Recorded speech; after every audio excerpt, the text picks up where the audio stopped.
Hi there. Today I want to talk to you about one of my favorite subjects in real estate. That is investing in rental property. I personally have been investing in rental property for about 4.5 years now. I now have 7 properties that I rent out. It's been a really great experience. It's not the nightmare that everyone tries to say it is. You just got to have some systems and some rules in place up front. Now, I could go on and on and on and talk about this subject for days. That's how passionate I am about it. But I'm just going to go over a few simple, no-nonsense things that I think people don't think about when investing in real estate.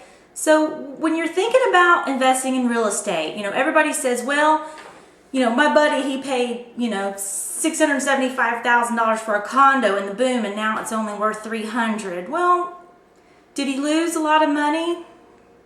Maybe, maybe not. I actually personally have a friend that paid $675,000 for a rental property in the boom, and it's worth $300,000 now. Now, he's not sold that property, so he's not really lost anything. Now, if you ask him, he's still tickled about it because he rents it for $1,750 a month. He knows if he had that same $675,000 in the bank, he probably wouldn't be earning $1,750 a month. So he's in the position where he can actually rent it and get a return on his money. So he's made, $50,000, $60,000 in rent since he's actually purchased the property. And he's got the right to be able to hold on to it and everything till the market comes back. So yes, there were people that maybe bought too high and bought more than they could afford, and you've seen foreclosures and everything as a result of it. The trick to buying rental property is, buy low, sell high, or buy low and hold on to it for a long time. Always has and always will be the rule of thumb. Never pay more than you can afford, and don't buy as a speculative buyer. Don't buy as someone who needs to sell quickly in order to make money. So all the properties that we purchase with the intent of holding them and renting them out and making a good return on the money. Now, how do you get started? Well, I will tell you this, right now the banks are only loaning about 4 investment properties at one time. So you want to be real smart about which ones you get. Chances are you already own a home, so you've got 1 home loan. So really you're going to have 3 more loans that you can play with. Now, if I had it to do all over again, I would go back and I would use those 3 loans to buy duplexes, triplexes, quadruplexes, anything I could get my hands on to get the most units for my money. Well, I didn't know that going in. I didn't know I'd love it so much. So I bought a single unit here and a single unit there and a single unit here. And what's happened is now I have to go find private money or owner financing, which is also an option for some of you. You can find always someone looking to owner finance for easy terms. You put a renter in there, all of a sudden you have another property in your portfolio. Let me just give you what I consider the worst case scenario in an investment. And I'll show you how horrible, horrible, horrible it could be to do this. Let's say you find a property that's $100,000. You go to your local bank, they say it's an investment property, you put 20% down, and they'll only finance it for 20 years.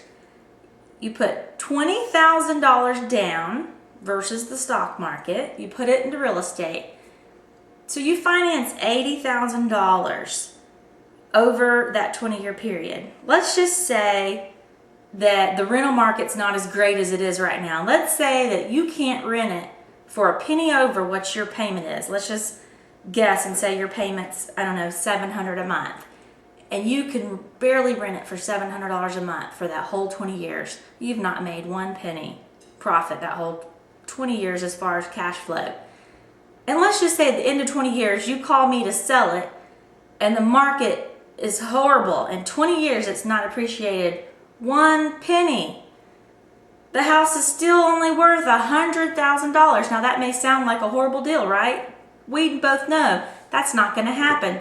If you pay $100,000 for a property, put $20,000 down on it, by my rule of thumb, it's going to cash flow $200 to $300 a month, or else I'm not interested. But we're still talking worst case scenario. At the end of 20 years, you've not made a penny on the cash flow, and it's only worth what you paid. Was that a bad deal?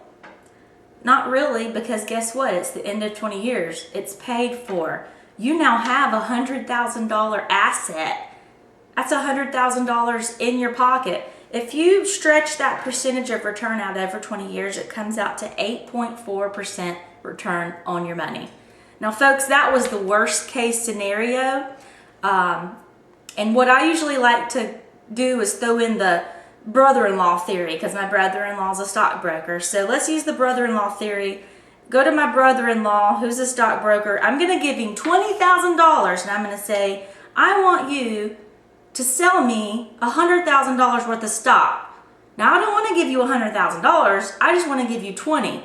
I want to find some people down the road to make payments on my stock for the next 20 years, so you can give me the $100,000 worth of stock in 20 years. Now, brother-in-law would laugh, and kick me out of the office, right? Because that's not what happens. If you're buying something in the stock market, you got to have the actual money up front.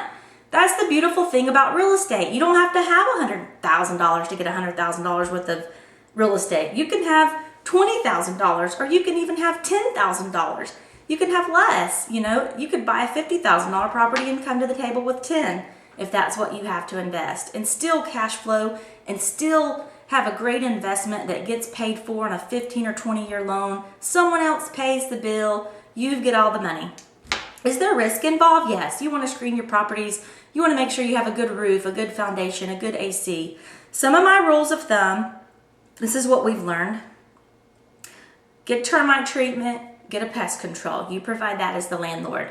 Put a home warranty on it. It's an average of $350 to $400 a year. We keep home warranties on all of our buildings. That way, in the case of something pretty major, most of the time you call the home warranty company. They come out for deductible and save you thousands of dollars on repair. And that's really hedges off a lot of risk right there. Now, they don't cover everything, but it does hedge off some risk. Always keep your properties properly insured.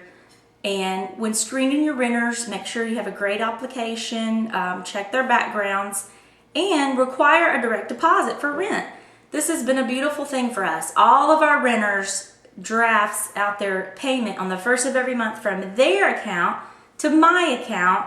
No questions asked, no hassles. Rent checks go in, my payments go out. It's a beautiful thing. I cash flow, the account just grows and grows and grows. Saves for emergencies, use that to pay home warranties. I use that to pay myself for managing it. I use it to pay for the pest control. Not to mention, real estate's a great tax write-off as far as your expenses that you put into it, your depreciation factor, and it's just a great way to build your wealth. If all of them are on a 15-year loan and they all get paid for, well, guess what? I get to cash flow all that in 15 years and hopefully retire one day.